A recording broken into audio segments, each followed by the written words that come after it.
and I want to welcome you to the Spanglish Sports World TV network on Single TV channel 250. Please remember to download both the Spanglish Sports World app and the Single TV app in the respective App Store on iOS and Android devices. Remember that both apps are free, and while you download them, please make sure to rate and leave a comment.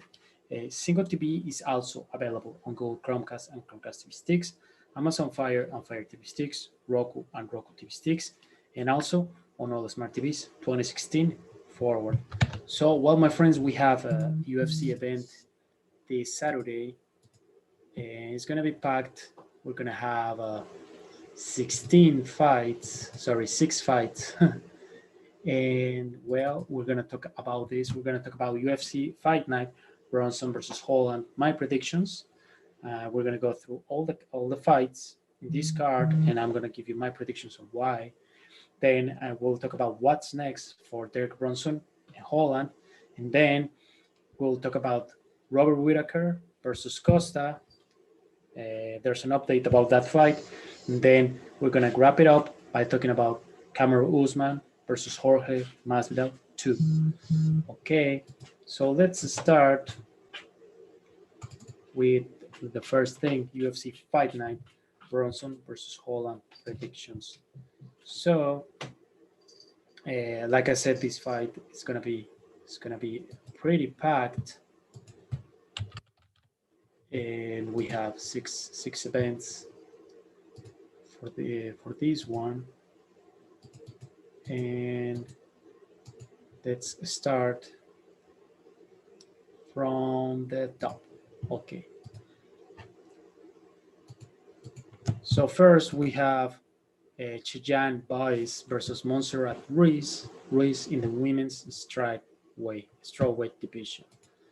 So another fight that's gonna bring more contenders to this division. And well, we have that Montserrat Ruiz. She is from Mexico. She's gonna have her debut in the UFC this Saturday, and her opponent is Cheyenne Boyce, who has 6 fights total, and she has fought 6 times, and only lost one. She's a contestant on the Dana White's Contender Series, and she likes to go all the way. She has won 80% of her fights this way, so she has cardio 4 days. So let's see how they do on her last fight. So, Boyce, she's gonna do she's gonna have her proper UFC debut as well, but she's in a 4-fight winning streak. So she's very experienced, while Ruiz she's pretty new to the UFC. She's from Leon, Mexico, and well, she's gonna have her debut. And for this one, it's gonna be hard, but I think I'm gonna go with Boyce because well, she's more experienced, and 4-fight winning streak. Wow, it's very impressive. Okay, so now let's move on to the next fight of the night. So we have Son Kenan versus Max Griffin. This taking place on the welterweight division. Okay, so here Griffin is a little bit more experienced with 24 fights under his belt, losing 8 times, while Kenan he has 23 fights, just 1 fight less than Griffin, but he has lost only 5 times. So this is a good advantage by Kenan. Both of them they like to knock out his opponents, winning 50% of his fights this way, while Kenan he goes towards getting the submission, while Griffin he likes to go all the way, right? So let's see how they performed on their last fight. So Kenan he has won 2 of his last 3 fights. He fought for the last time in 2020 February, so more than a year ago. While Griffin, he is in a three. Sorry, he has won 1 fight of his last 3, so he is a bit. He's in a rough spot, and the last time he fought was in November 2020. So he's fresher, but he has something to do with his record. And so for this one, I think I'm gonna go with Kenan, because, well, even though he's less experienced than Griffin, he's like he's in a winning streak, even though he hasn't been more active, right? But I think he is more consistent, so to speak. Okay, so let's go with the next one. So we have Adrian Yanez versus Gustavo Lopez. This taking place in the bantamweight division. Okay, so Lopez is the more experienced fighter with 17 fights under his belt, losing 5 times, while Yanez has fought 15 and he has lost only 3 times. Yanez is a little bit taller than Lopez, but he has 70-inch reach, while Lopez has 67. So this will give Yanez the reach advantage, which is important, right? And about their fighting style, and Yanez, he likes to knock out his opponents. He has done it 58% of the times, while Lopez, same thing, but only 50% of the time.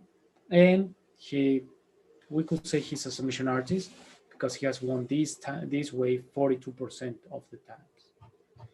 This way. Okay, so let's see how they performed on their latest fight.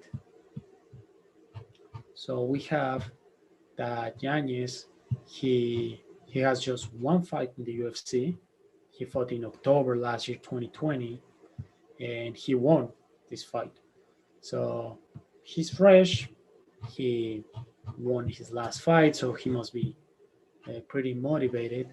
Juan Yanez, he won his last fight as well. He fought for the last time in November, so he's fresh as well. So for both of them are pretty fresh. And, well, Lopez, he has fought 2 times in the UFC. He won his last fight, but he lost the fight before that. So for this one, it's gonna be hard as well. I think I'm gonna go with Lopez. Because, well, he's more experienced, and he wants to be consistent, right? He needs to win this one, and he needs to impress the boss here in the UFC. Okay, so now let's move it up to heavyweight. We have a heavyweight fight, which we're gonna have Ty Bam Bam Tuivasa versus Don't Tell Mays. Like I said, on the heavyweight division, so anything can happen in heavyweight, right? Okay, so we have that Tuivasa has 13 fights under his belt, and Don't Tell Mays, same thing, 13 fights, but Tuivasa has lost only 3 times, while Mays 4. Mays is pretty tall, he's 6'6", while Tuivasa is 6'2", and Mays has the reach advantage. So, well, this sound pretty close. Well, like in paper, we can see that Mays has everything to win. But check this out: Tuivasa, he has won 91% of his fights by knockout, while Mays has done it 63% of the times this way by knockout, and gone all the way 38% of the times. So, like, we can see that Tuivasa is very dangerous. He's a very dangerous fighter, and you don't want to be close to him, right? When he starts throwing. Okay, so Tuivasa, he he has lost 2 of his last 3 fights, so he's on a rough spot, and he fought for the last time in October. So I think he wants to show everybody that he's still in the game. And about Mays, he won his last fight, which took place in November, and he same thing. He has lost 2 of his last 3 fights, so both fighters are in a rough spot. And well, I think they want to show us that they can still hang out with the top fighters of heavyweight division. So for this one, I'm gonna go with Tuivasa because he's very dangerous. Okay, let's go. Let's move on to the co-main event of the evening. So we have Gregor Gillespie versus Brad Riddell in the lightweight division. Okay, so Gillespie is ranked number 15th. Riddell is unranked. Gillespie is more experienced with 14 fights under his belt, while Riddell has 9. Both of these fighters have lost just once, so this is going to be pretty interesting. And let's see how they did on their last fight. So Gillespie, he has won 2 of his last 3 fights. He lost his last fight in November of 2019. So he has been kind of inactive, while Riddle, he's in a 3-fight winning streak and fought for the last time in 2020. Okay, so for this one, I think I'm gonna go with Riddle. He's more experienced and he's in a fight winning streak. So that looks good for Riddle. And now let's move on with the main event of the evening. So we have Derek Brunson versus Kevin Holland in the middleweight division. So this fight is going to be pretty entertaining because, well, Brunson is a very dangerous fighter. He's ranked number 7, while Holland is ranked number 10. Brunson has 27 fights under his belt and Holland 25. Holland has lost only 5 times, while Brunson 7. While Holland has the rich advantage, he's taller. Brunson is very dangerous. He has won by knockout 50% of the 57%, sorry, of the times, while Holland has done it 50%. But check this out, Holland, he did something amazing last year. He won 5 fights on that year. So he, like I said, he's very dangerous, but Brunson, he's very experienced. He has won his last 3 fights. He fought for the last time in August 2020, so he's fresh. While Holland, he's on a 5-fight winning streak. And he fought for the last time in December versus Jacare Souza, and he won. So Holland, he's very dangerous. And for this one, I think I'm going to go with Holland, even though Brunson is very dangerous. So don't sleep on Brunson. And let's see how that works. Okay, so now what will be next for these fighters? So the middleweight division is very stacked. We have seen a lot of movement, a lot of things going on right on that division. So, well, Brunson is number 7, while Holland is number 10. So let's start talking about Brunson. Right? Okay, so if Brunson gets W, now like the hot fighters on this division, so to speak, are Darren Till, Marvin Vettori, and Paulo Costa. So Vettori is going to fight Darren Till. I think that Brunson should fight the winner of that fight of Paulo Costa. Why? Well, that fight between Robert Whittaker and Paulo Costa fell through the cracks. So Paulo Costa, he will need more time for another fight. So I think Brunson could fight Costa, no problem. If he loses, I think he he should fight Raya Hall or Chris Weidman. Chris Weidman is gonna fight Raya Hall soon, so it could be like if he wins, will be a good test for him, and if he loses, it will be like a very good fight for him to wrap up his career. Okay, so now let's talk about Holland. So Holland is the rising star, and he's number 10th. If he wins, he should fight Jack Hermanson. Both of these guys are very dangerous, and the winner of that fight could get a shot at the title or fight the top three on the division. So how about if Holland does doesn't get the W? So I think he should fight Chris Weidman. Like even if Weidman wins or loses, that will be a good fight for the former champ.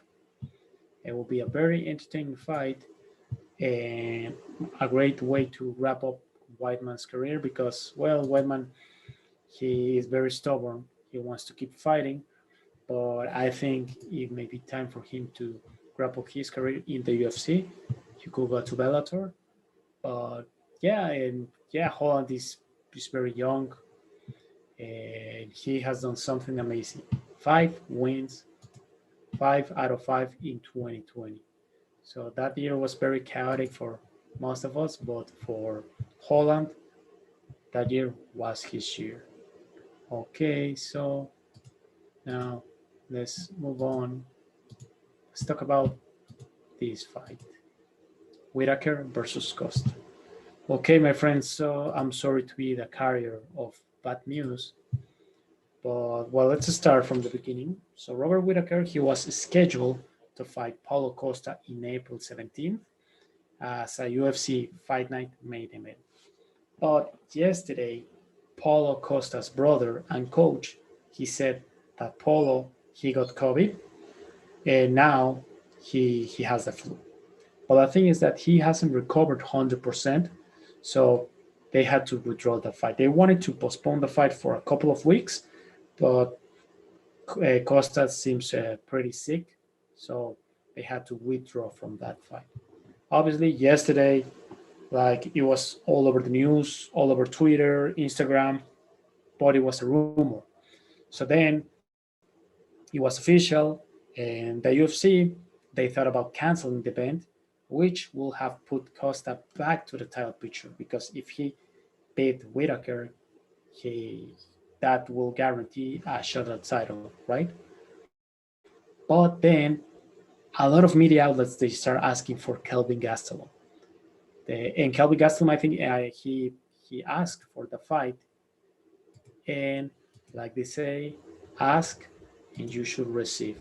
So yeah, that's official, my friends. Kelvin Gastelum step in, and yeah. So Whitaker versus Gastelum. This is uh, it's gonna be an entertaining fight and a huge opportunity for Gastelum. But I don't think he deserves that fight. His latest performance wasn't the greatest, and I think he lost that fight. But yeah, it will be a pretty entertaining fight because both fighters have like a similar fight style, right? Fighting style. So let's see how that goes. For that one, I think I'm gonna go with Robert Whitaker. Okay. Let me know what you think about this fight. A lot of people are very excited about this fight. Me, like I said, not so much because don't get me wrong, it's gonna be entertaining, but I don't think Gastelum deserves deserves that fight. Okay, so now let's wrap it up by talking about another fight. So same thing. This just became official yesterday. Yes, my friends, we're gonna have Kamaru Usman versus Jorge Masvidal 2. So, well, the UFC yesterday they dropped huge news, and we'll have Kamaru Usman versus Jorge Masvidal as the main event of UFC 261. But that's not all. This fight will take place in Jacksonville, Florida, and it will be the first event with an open gate since the pandemic hit last year. So, well, let's talk about what it is. This fight obviously makes sense money wise. Their last fight sold a lot of pay-per-views, a lot. But that fight wasn't very competitive. Usman dominated Masvidal the entire fight, and he has just gotten better and better. But Masvidal also took the first fight in short notice, but he has been inactive for more than 8 months. So if you ask me, uh, I don't know if this fight will be very competitive, honestly. And also on Twitter, everybody is saying that uh, Masvidal uh, got this fight right as a gift, that he didn't earn this fight, which I agree in certain extent. Obviously, it's going to be in Florida, so a lot of over there, Masvidal has a lot of supporters.